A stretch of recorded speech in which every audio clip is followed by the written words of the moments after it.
Okay, thanks. And I have, in case, a second question. It's more practical question related to the number of sites that are supporting the Gadgetron. So in practice, you're sending, I guess, some Docker image to each hospital, and in place you have people that can put the image on the scanner. This is how you organize such big things. It doesn't seem easy to do. So some sites, they have people who can do this job. Then you just contact those people. Some sites, they don't receive updates so often. So maybe every year even. We have a few sites we work very closely. Then we have agreement that we can share some Linux servers, maybe even on the cloud. In those places, you can update them yourself. So it depends on, the situation. Another use case is to run the Gadgetron as a change root image on the scanner. So in that case, we can have the latest Docker that make the change root, then send the sites this installation package. Then they can update themselves. Okay, thanks. I don't see any question in the queue in the channel. Maybe I can ask to David to just say a few words about how to use the on-array in the Gadgetron, just to describe the basic element when you use C++. If it's really your thing. Yeah, thanks. So let's just make a new file. So this is still going on in the tutorial, and we're just gonna call it tutorial. And we're just gonna add to CMake. Now where did it go? There.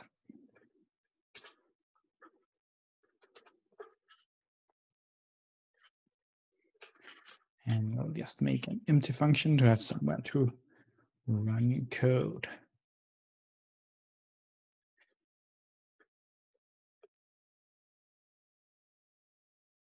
So the HOND array, they work pretty much like the Python ND arrays, a little bit like the MATLAB ones. So let's make one just from scratch. We're just gonna use floats because they're shorter to spell. And I guess we want one that's 256, 256, and 16 channels. That's fairly common. Oh, we also want to not write Gadgetron all the time. So this line here, it initializes an HOND array with 3 dimensions of 256 by 256 by 16. Pretty similar to how it works in Python or MATLAB, but this is C++, so some things are a little different. Like we could fill it. 42 is a nice number, and now we have an array filled with 42. Another way we could fill it is we could call standard fill with begin and end, and fill it with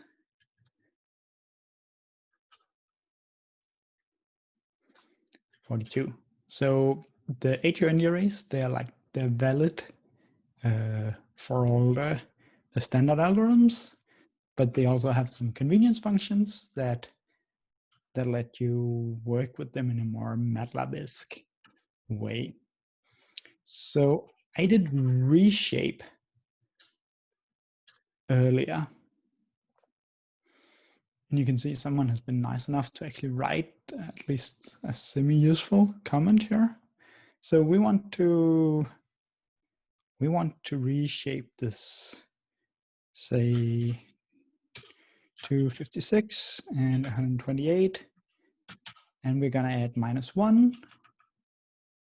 So what this does is now it'll figure out the last dimension on its own. So it's gonna be like 32, and it will reshape the array in place.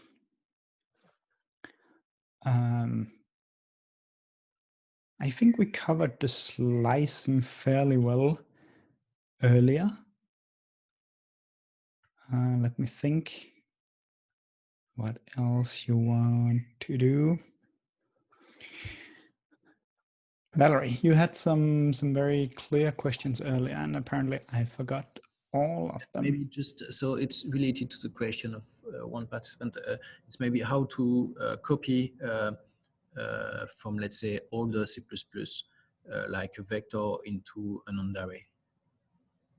Okay. Then let's say, well, let's start by doing it the other way, because it is a little easier.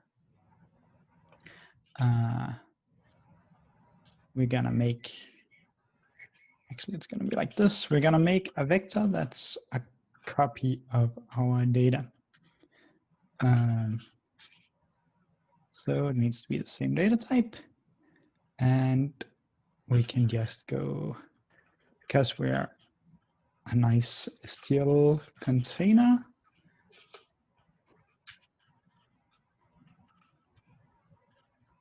like this will create a copy. Obviously it's gonna be like a vector is only 1D, so this will view the array we have as a 1D array. Now, if we want to go the other way,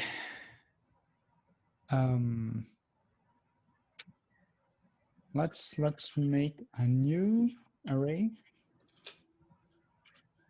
I'm very creative in naming. So what could we do here? So it's not quite as easy. We don't have a ready to go constructor for this. So we're just gonna allocate first and do like vector size, and then we'll call standard copy.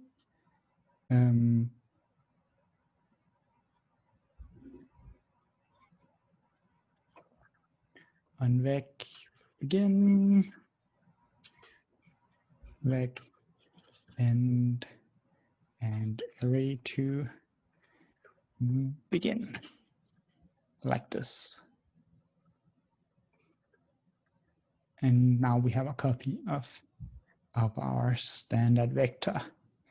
If you like playing with pointers, you shouldn't like playing with pointers, but sometimes it is necessary. There is a slightly shorter way we could do it.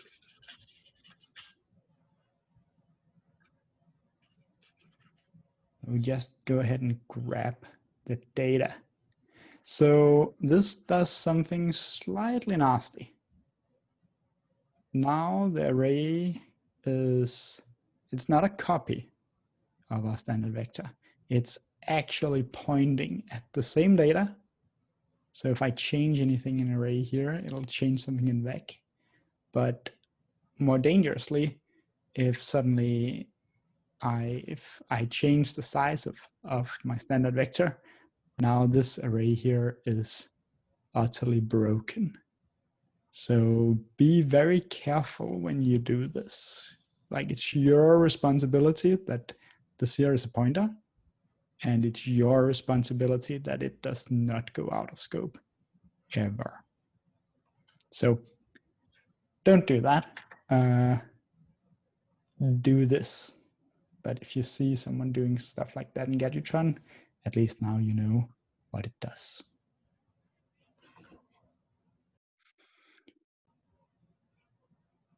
Okay. Thanks, David. I don't know if you. So basically, the point of this is just to mention that if you're never, or if you're not fully familiar with the, let's say the concept or the formalism in the Gadgetron, it's not so far different from MATLAB and Python. There is some conventions that as at the beginning, it's a bit difficult to just read all this stuff. It's because you have to precise the type, and this is C++. But once you made a step, you should see that it's not so far different. So this, and you can just work with basic example just to manipulate multidimensional data. Yeah, and after there's lots of operator like plus and equals that are available in the toolbox in order to use it, and that's the same for the GPU. So this is quite useful after.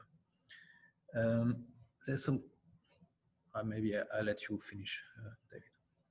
Yeah, no, I just wanted to show like you can do in place addition and subtraction, division, and so on. At least if you're like if the base type here supports it.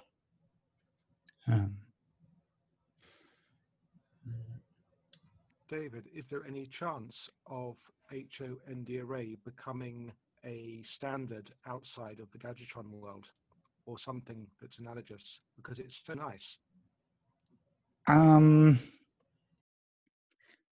Well, the thing is, so we thought about that a number of times, and the thing is that it's a fairly crowded space.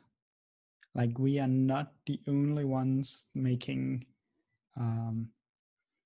making nice ND arrays for C++. I haven't seen anyone else do slicing, but like there are other nice nice libraries out there. HOND array tends to be like we make choices that make it convenient for MRI reconstruction essentially, and other libraries make other trade-offs. So I can say we don't have any current plans. If there's a demand, then we can have a look at it. And just to mention that in the Gadgetron, you can also, there's a folder called app. So you can design just a standalone application and use all the code from the Gadgetron by linking the toolbox and do whatever you want. But if it's not related to MRI, so you just have the multidimensional array in CPU, GPU, and then you can put whatever you want inside. It's quite practical for also the application. Yeah, you don't even need to go inside Gadgetron, the Gadgetron source to do that. We could do that like right here in the tutorial. Yeah. Yes. Continue then, please. So one thing I also would like to show off was a lot of people asked in the chat about debugging in Visual Studio Code and whether or not that would work and how would that work with WSL. So if you press F5 in Visual Studio Code, it'll start debugging an application and it'll ask you which one. And it'll give you like a launch.json file here. And what you need to do is you need to set the program to the path of Gadgetron. And in this case, I'm telling it like the current working directory should be the build directory because I want to debug some of the gadgets we wrote earlier. So then you can add breakpoints just like this. Let's add one here. We press F5. You can see it's running Gadgetron. Then nothing happens because someone needs to go and run a client. And now something happens, and oh, this worked literally 2 minutes ago. Sorry about that.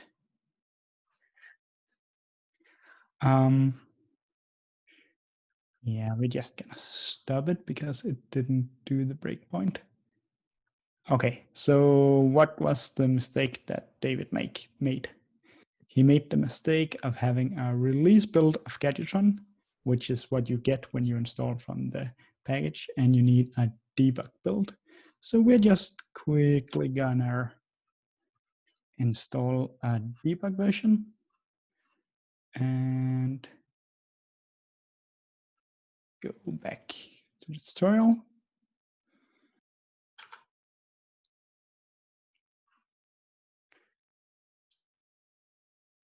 And it is complaining. Don't complain. Oh, it's not complaining. It's fine.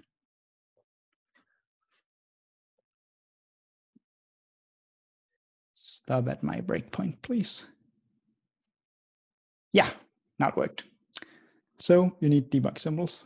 But now you can see we have all the local variables, like the image dimensions we had earlier, 256 by 256 by 1. We can have a look at the coil sensitivity maps. We can see that they are an ND array. And you can have a look at the dimensions. You can inspect like all the same variables. It's using the same backend as Eclipse and pretty much anything else. It's built on top of GDB, but it is very possible to do even with Visual Studio Code or C-Line or Visual Studio itself. So that's all I wanted to say.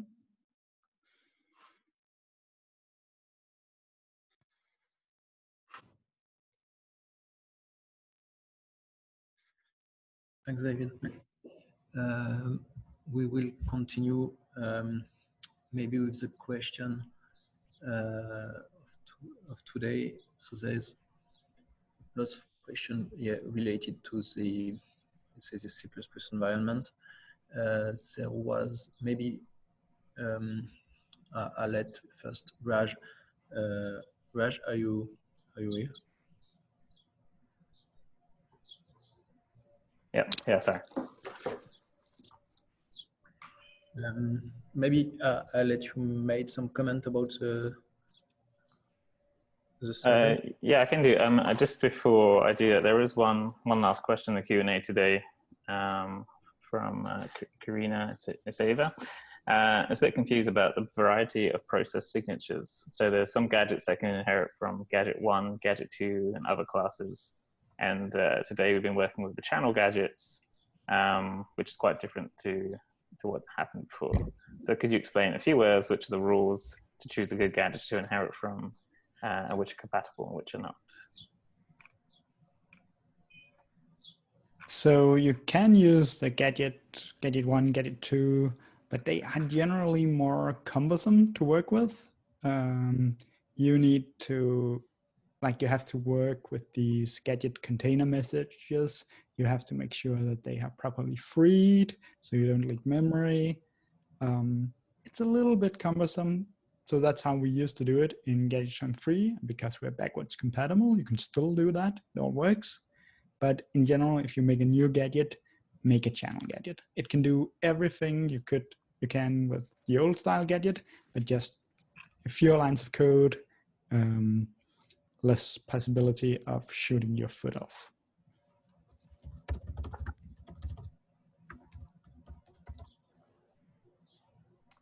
And she had a more specific follow-up question, but maybe we can address it here, which is she's getting an error saying there's received second Isomer MRD header, only one allowed. Has anybody ever come across this? Yeah, I've seen it. I never seen this message, but could you precise, Karina, please, if you already succeed to send back images with the default short reconstruction to the scanner, or it's or if it's only related to MATLAB? Can you hear me? Hello? You're a little bit broken out.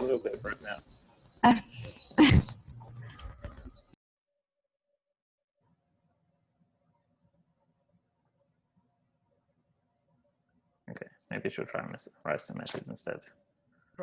Raj, Yes. I could ask David about it, because I was trying to help on the Google group on this.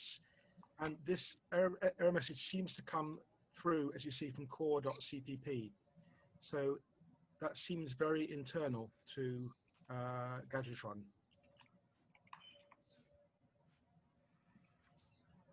Yeah, so someone is sending another Isomer header, and honestly, I have no idea how that could happen. Kelvin, are you here? This is you. Like that should not be possible. You certainly can't with the Gadgetron client.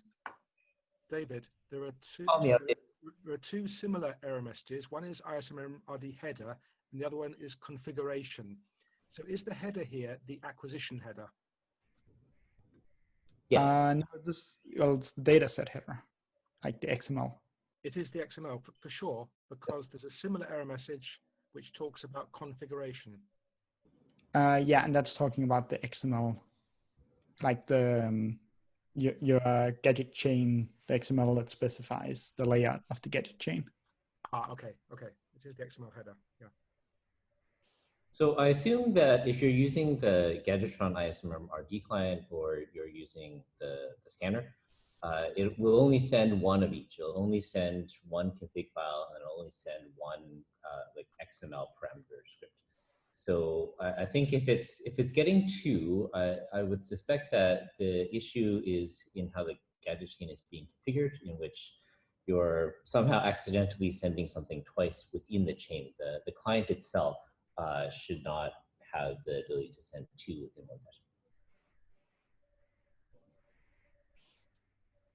Actually, I have an idea to what could be happening. Are you using like the listen interface or the other interface? Because it could, in theory, be MATLAB sending these things to Gadgetron. In which case you need to choose a different port for the listen interface. So she did say listen interface, so it probably is listening and getting both of them. It's probably getting the original one and then the one that comes from Gadgetron itself. And that might fit the scenario where it works offline but not with the scanner. And in one case, it may be accidentally using the same port. It is a little unusual though, because depending on how you do it, when something listens on a port, it should actually block that port and prevent anyone else from listening on it. Like usually the TCP sockets are exclusive. But it's an easy thing to just try another port.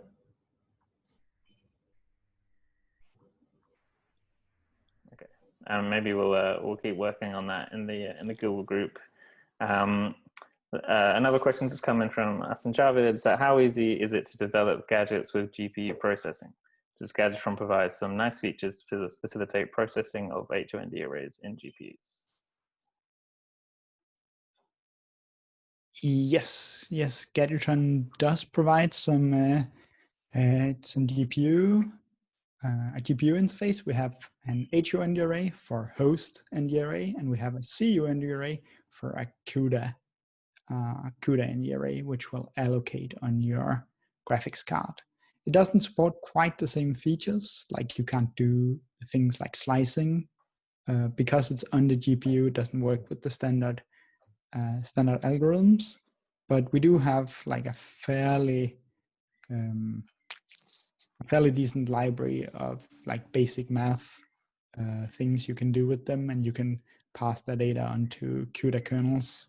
We have the non-uniform Fourier transform, which is the typical use case for GPU reconstruction, because it is much faster and you can do like sins in a real time, at a real time speed, for instance.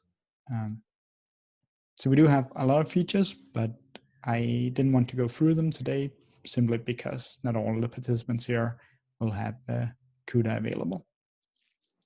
And invoking it is much similar to how it was shown today with the HOND array.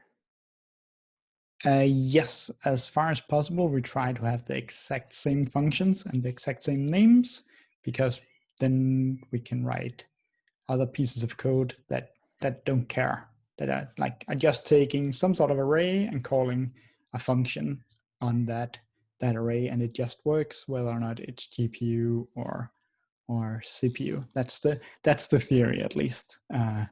Works most of the time. So if you're lazy, as I am, you can, if you have already existing GPU code, you can just compile it as an external library, or dynamic library, and add it in the CMake and call it in a gadget. So this is quite a simplest solution if the code is already existing, and you just have to copy your data from the host device and send it back.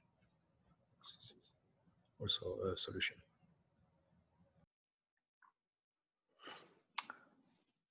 Okay, so at the start of the course, David sent around a questionnaire, which we had 36 responses. So thank you everyone for sending your responses. I'm just going to try to pick out, I could share my screen too, but I was going to just pick out a few sort of questions that people were asking. So sort of in the question, which was, what would you like to have available in the Gadgetron in your wildest dreams? And says a lot about people's dreams, but there's a lot of image registration and motion correction sort of requests. And we do already have that. Maybe we want to talk about how to use that. Yes, so Gadgetron has a image registration. It's in the toolbox registration. It's used in CMR binning in few applications. I think I need to add a few examples there. It's basically a rigid. It has a framework for the rigid and non-rigid registration. For the non-rigid registration, it's implemented. It's actually supporting the n dimensions. So not only 2D, 3D, you can even have 4D. The code base is dimensional independent. It has utilities for resample and warp the image after you got deformation fields. It has, I think, OpenMP in all the levels to speed up. So it's pretty fast. Yes, so that's Gadgetron has this registration toolbox. Maybe you can consider to use it. I think I will add some example for it to make this easier to get started. Great. And I guess probably related to that, someone's also put a request for a wiki of the available gadgets and their properties, which I can see David crying slightly there. I look more like a smile than a cry to me. No comment from David. So that is a very, that has been on the to-do list for the entire decade I've been working with Gadgetron.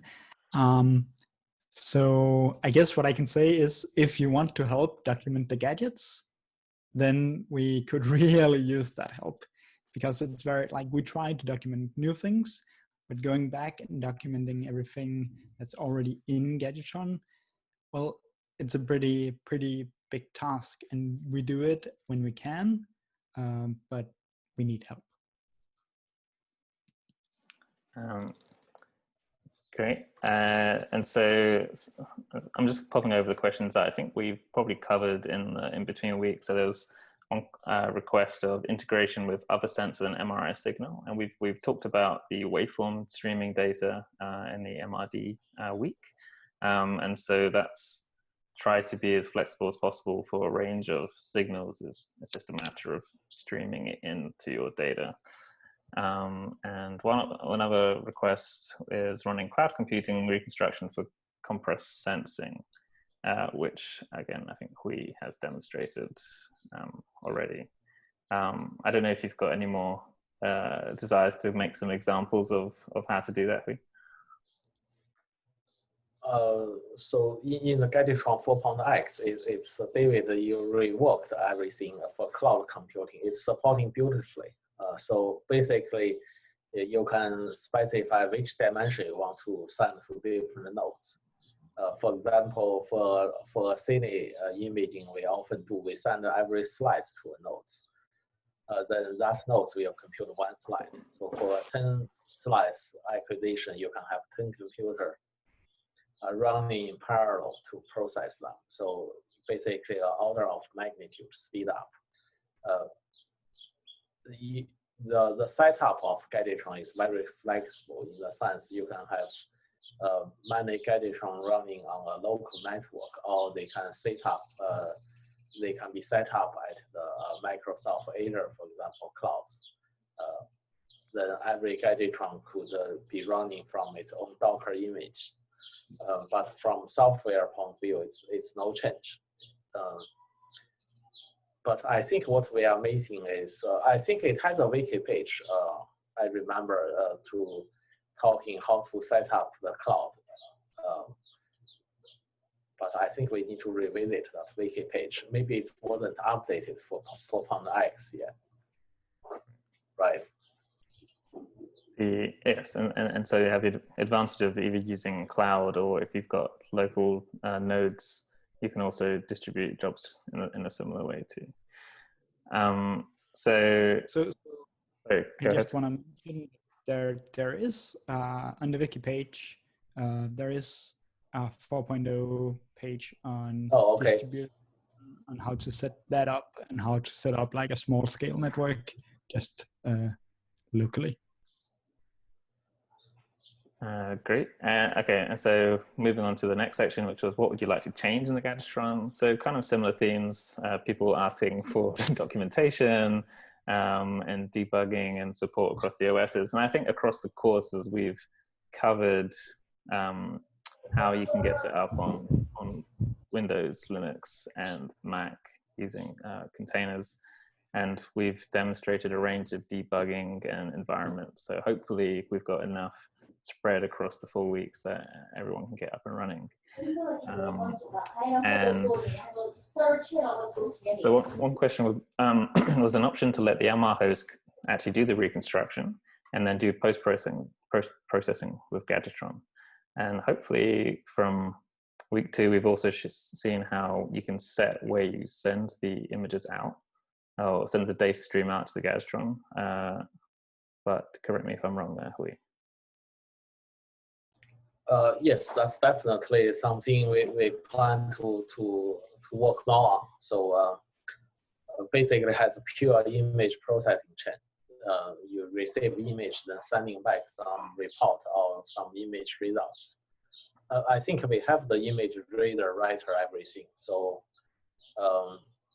we were actually discussing whether we want a similar to the generic chain. In the image processing, you also have this problem of buffering and triggering.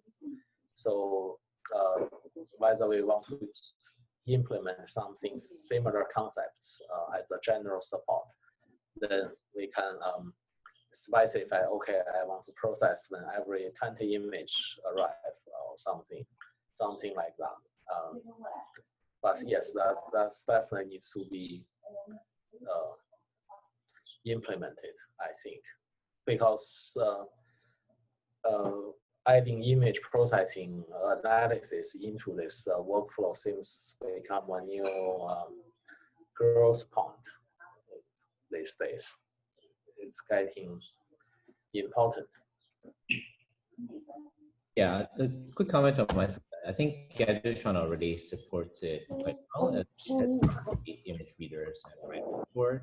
The challenge is in the integration on the scanner side to be able to send out images directly. So that's something that I've been working on in the context of the Fire Whip. So if you guys have any questions about that or interest in that, feel free to reach out to me and I'm happy to discuss.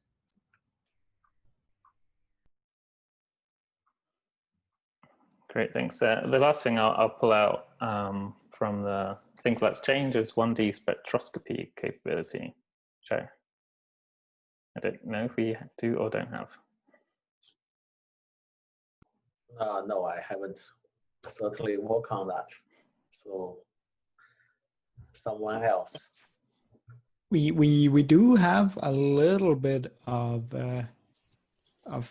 3D spectroscopy. So I guess you could just have like the tiniest 3D image ever, and that would in theory work. But we don't have anything like dedicated for it. Great. Yeah, so yeah, thanks everyone for your feedback there. The general, the last comment was like what people's motivations were, and it's mostly seemed to be along the lines of getting familiar and seeing what capabilities Gadgetron has. And we hope over these last 4 weeks that we've managed to give you enough of an overview there.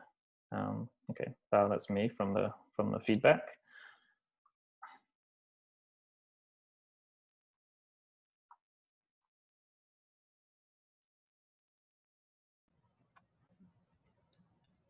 Thanks, Val. I think we have 20 minutes, so feel free to ask questions. I think discuss briefly with Alexander that was asking, can we, it's in the another channel, but can we export some parameter from the sequence to the Gadgetron? And this is related to the talk of Vinay. And the answer is yes. If in your sequence you can set, for instance, like ice program parameter, and you can map them using or parse them using the parameter map functionality, and add it to the XML and use it into the Gadgetron.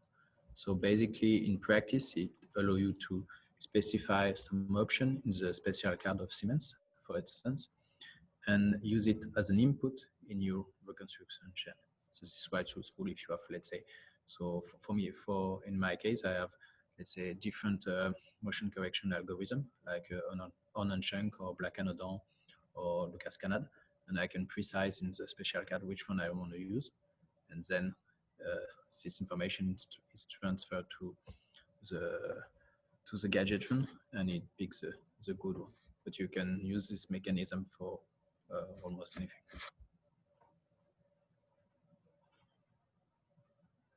And I mean, if I can just continue a little bit with that, Valerie. In the example that Andy showed at the end of our talk a couple of weeks ago, the EPI style sheet there also has some user parameters that are general for use in the GE environment, but for the EPI ramp sampling regridding, we remapped to those parameters that are needed for that module in Gadgetron, specifically in that style sheet. So, so that example was there as part of the repository, the GE converter repository.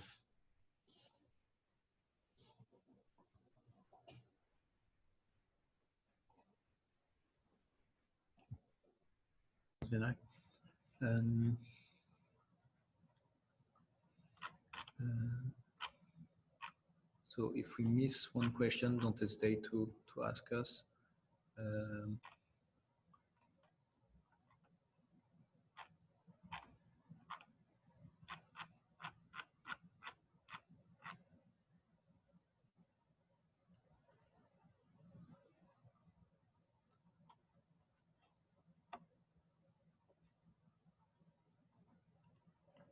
there was a general question about what's the lifetime of the Slack group will be. And I guess, I don't know if there is a time limit on Slack. It just lives forever. We haven't talked really about that internally, but we think the idea was to not close the channel. It will be available.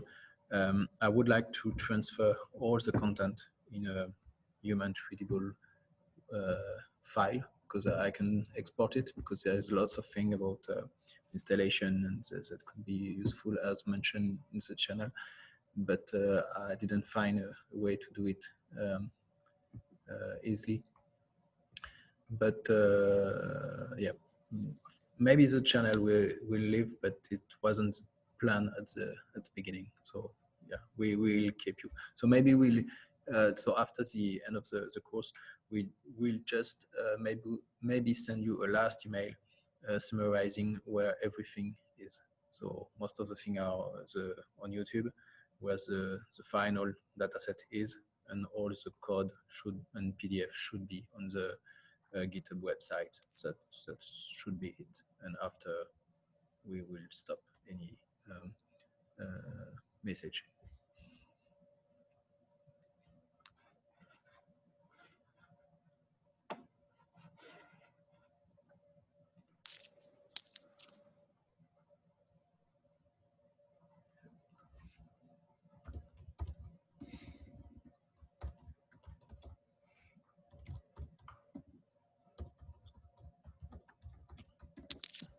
Okay, I guess if there's no more questions, we can wrap up a little bit early. I don't know if anybody's got any closing comments.